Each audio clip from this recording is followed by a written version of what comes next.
আসসালামু আলাইকুম ওয়া রাহমাতুল্লাহি ওয়া বারাকাতুহু। আলহামদুলিল্লাহি ওয়াসসালাতু ওয়াসসালামু আলা রাসূলিল্লাহ। ইসলাম অ্যান্ড লাইফ একাডেমি কর্তৃক আয়োজিত ডিপ্লোমা ইন শরিয়া অ্যান্ড ইসলামিক স্টাডিজ বিএ ও দাম্পত্য কোর্সের 12তম দর্শে আজকে আমরা আলোচনা করব তালাকের সংখ্যা, পদ্ধতি, সাক্ষী, অর্পণ, যাদের তালাক হয় না, নেশাগ্রস্তদের তালাক বিষয়ে ইসলামী শরিয়ার কি বিধান রয়েছে এই বিষয় নিয়ে আজকে আলোচনা করব। তাই এই ক্লাসে আপনাদেরকে আমি স্বাগতম জানাচ্ছি। প্রথমেই আমরা আলোচনা করব তালাকের সংখ্যা, অর্থাৎ আমরা পুরুষ যদি স্ত্রীকে তালাক দেয় তাহলে কয়টি তালাক দিতে পারবে এই বিষয়টি নিয়ে ইসলামের বিধান হচ্ছে একজন স্বামী তার স্ত্রীকে সর্বোচ্চ 3টি তালাক দিতে পারবে। তালাকের যোগ্যতা, ইসলামী শরিয়ার বিধানের ক্ষেত্রে সব কিছুর যোগ্যতাই প্রায় একই রকম, অর্থাৎ সাক্ষী দিতে গিয়ে, বিয়ে করতে হলে বা সালাত আদায় করতে গিয়ে মৌলিকভাবে যেই বিষয়গুলো রয়েছে তালাকের ক্ষেত্রেও সেই একই বিষয় রয়েছে। অর্থাৎ যিনি তালাক দিবেন, অর্থাৎ স্বামী বা পুরুষ বা বর যিনি তালাক দিবেন তাকে অবশ্যই সুস্থ মস্তিষ্ক সম্পন্ন হতে হবে, বালেক হতে হবে এবং নিজ স্ত্রীকে তালাক দিতে হবে। তালাকদাতাকে স্বামী বা তার প্রতিনিধি হতে হবে, উভয়েই প্রাপ্তবয়স্ক হতে হবে, সুস্থ বুদ্ধির অধিকারী হওয়া অপরিহার্য। তালাকের পদ্ধতি, অর্থাৎ তালাক কিভাবে দিতে হবে। আমাদের দেশে অনেকেই আমাদের কাছে জিজ্ঞাসা করতে আসেন যে রাগের মাথায় তালাক দিয়ে দেই। এখন তালাক কি আসলে রাগের মাথায় দেওয়ার বিষয় এবং এটাই কি পদ্ধতি না অন্য কোনো পদ্ধতি রয়েছে, এই বিষয়টি হচ্ছে আলোচ্য বিষয়। সেটা হলো তালাক দেওয়ার পদ্ধতি। সুস্পষ্ট বাক্যে অথবা পরোক্ষ বক্তব্যে অথবা ইশারা ইঙ্গিতে অথবা লিখিতভাবে প্রদত্ত তালাক সংগঠিত হবে।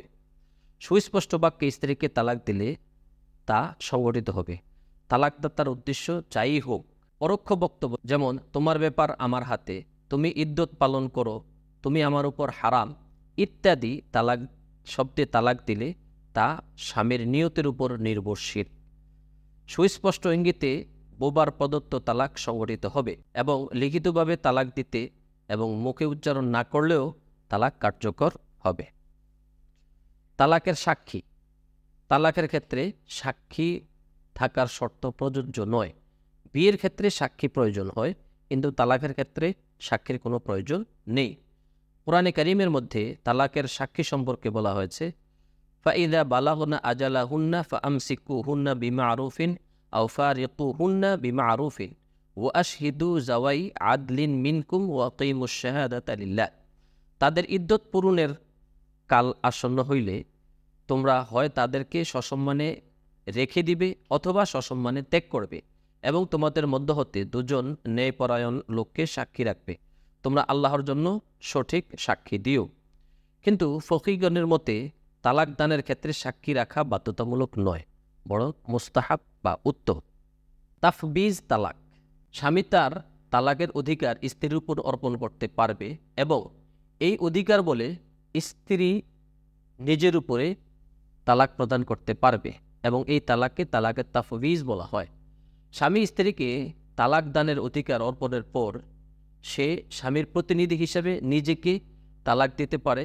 বিবাহ বন্ধন অনুষ্ঠিত হওয়ার সময় বা পরবর্তী কোনো সময়ে স্বামী স্ত্রীকে তালাকের অধিকার প্রদান করতে পারে।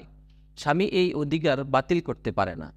এই ব্যবস্থায় স্বামী স্ত্রীকে নিজের প্রতিনিধি হিসেবে তার তালাক প্রদানের কর্তৃত্ব স্ত্রীর নিকট অর্পণ করে, অন্যথায় স্ত্রী কখনো নিজেকে তালাক দিতে পারে না। এজন্য স্পষ্ট বলতে হয়, আমি স্বামীর প্রতিনিধিত্বের কর্তৃত্বের বলে নিজ সত্তার উপর তালাক অর্পণ করিলাম।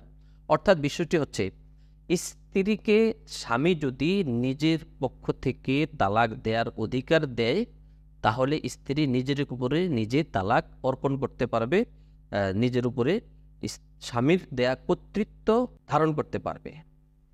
যাদের প্রদত্ত তালাক কার্যকর হয় না, এমন কিছু ব্যক্তি রয়েছে যাদের তালাক দিলে কার্যকর হবে না, যেমন নাবালেগ, পাগল, তারপরে জড়বুদ্ধি সম্পন্ন ব্যক্তি, তারপরে যাদের বুদ্ধি লোপ পেয়ে গেছে, ঘুমন্ত ব্যক্তি রোগের প্রকোপে রোগ যখন বেশি হয়ে যায় তখন এই রোগের প্রকোপের কারণে অনেকেই পাগলের মতো অভিব্যক্তি ব্যক্ত করে, এই ব্যক্তির তালাকও গ্রহণযোগ্য হবে না। নাবালকের প্রদত্ত তালাক সংগঠিত হয় না। সে বয়ঃসন্ধি প্রাপ্তির কাছাকাছি হলেও বয়ঃসন্ধি প্রাপ্তি হওয়ার পর তার তালাক কার্যকর হবে। মহানবী সাল্লাল্লাহু আলাইহি সাল্লাম বলেছেন যে 3 ব্যক্তি শরীয়তের বিধান মুক্ত। 1 ঘুমন্ত ব্যক্তি যতক্ষণ পর্যন্ত সে জাগ্রত না হবে, 2 শিশু যতক্ষণ পর্যন্ত সে বালেগ না হবে, প্রাপ্তবয়স্ক না হবে, 3 পাগল যতক্ষণ পর্যন্ত সে বুদ্ধিমান অথবা বুদ্ধি ফিরে না আসবে। এই ব্যক্তি শরীয়তের প্রযোজ্য নয়, শরীয়তের বিধান পালনের প্রযোজ্য নয়।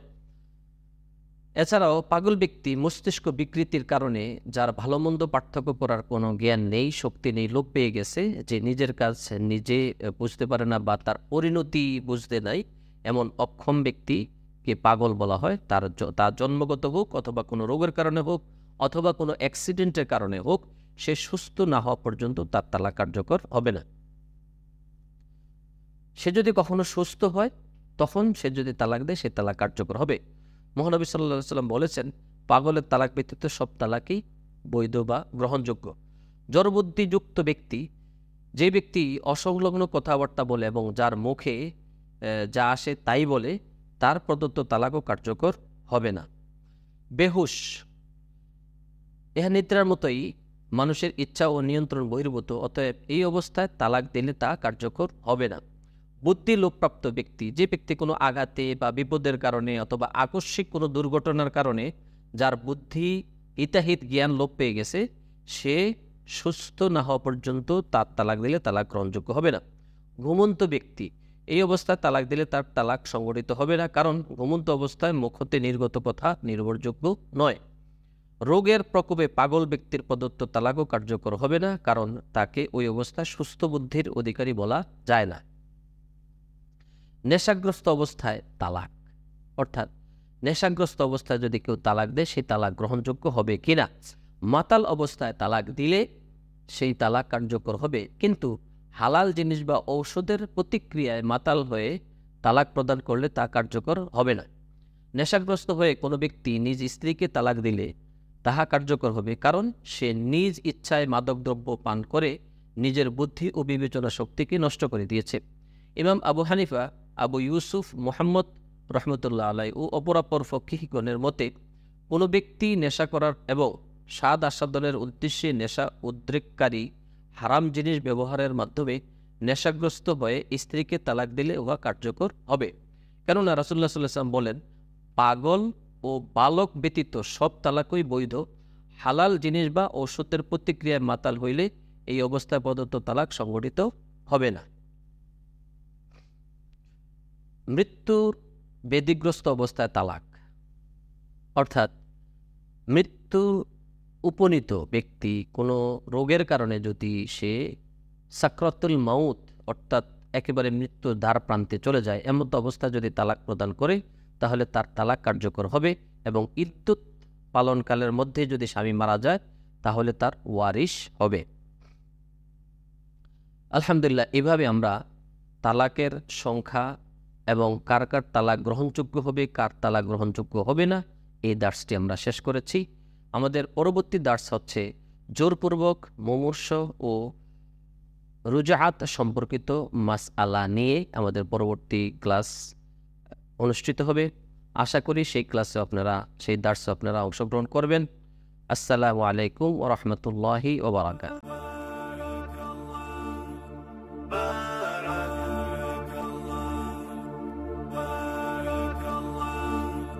بارك الله لكما وبارك عليكم